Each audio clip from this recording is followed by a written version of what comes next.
What's up, guys? It's your boy coming back at you with yet another video. I'm just on a roll right now. For some reason, I feel really in the mood to just make a bunch of short videos. So I'm just gonna follow that inspiration and keep doing it. Today, well, not today, but in this video, I want to talk about the specific topic of like creating change and how change happens and how people get afraid of change and sort of like people get kind of afraid, like they get comfortable with the way the world is and then they become afraid of changing. And so let me lay this out for you. Turn the music down a tiny bit. Listen to some chill beats by Intent, cool little artist I just discovered. But yeah, okay, so here's what happens, right? People, you know, they build themselves up in this world. They build systems and foundations and structures and these sorts of things in this world, and they sort of build a place for themselves. They build they elevate their status. They get themselves into a comfortable place as they mature and get older and stuff, right? But then they reach a point in life where they want the world to stay the same because they like their life. They like how things are going. So they actually don't, even though they've grown up in this world that's constantly changing, once they've achieved success, they want to like hold on to it. It's like they don't want their status and their success to be threatened by new innovations and new changes and stuff, right? But the world is ever changing, you know. And you have to. It's actually smarter to adapt to the world as it changes, as opposed to like acquiring success and then trying to keep the world the same so that your success doesn't go away. You think you're improving your success by doing that, but what you're actually doing is you're sort of setting yourself up to die off, as opposed to really staying up to date with the times and like not being afraid of change, but being excited by it, being enthusiastic about change. Another aspect of this conversation is like, you know, oh, by the way, I'm driving through Northern California right now, in case you didn't see my other earlier videos. Another aspect of this conversation is like, how does culture, like mainstream culture, come into play, right? If you think about it, mainstream culture,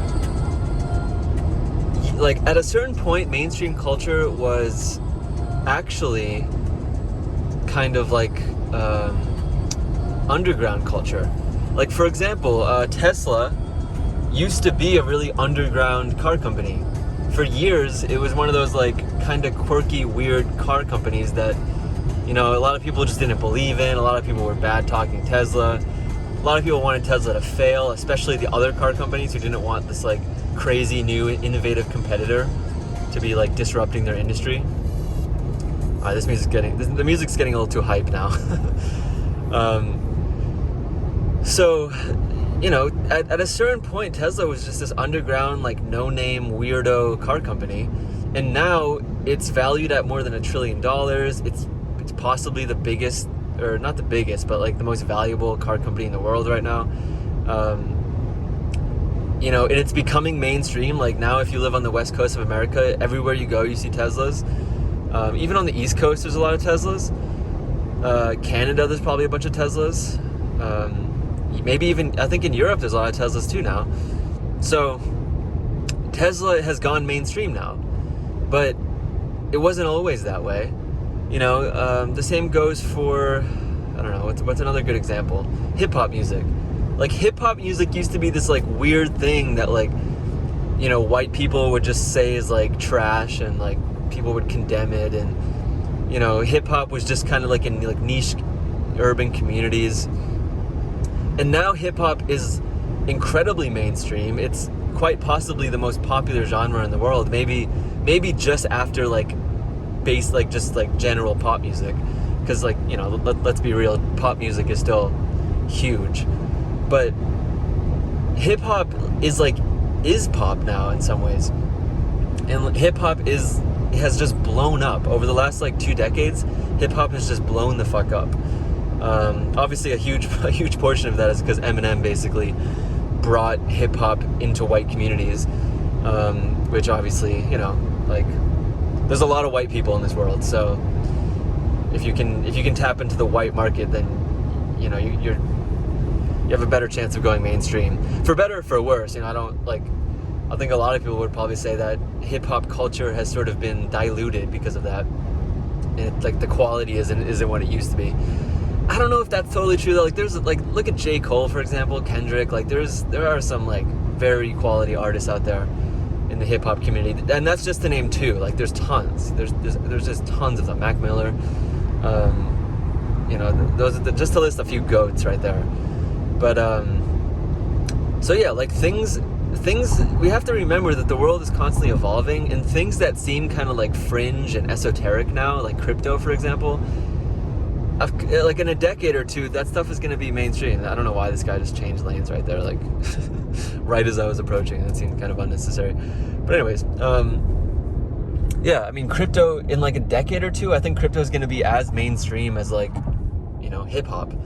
It's just, you know, it's a little bit early in the crypto stage. But that's why I'm telling all my friends and family, like, yo, you might want to buy crypto. You might want to buy crypto. Obviously, you have to be careful. Like, you have to invest in the right cryptocurrencies. I honestly, like, don't get me wrong, I like Dogecoin and I like the culture behind it, but I can't comfortably encourage people to buy a Dogecoin. I just can't do it. It still feels a little bit dicey for me. But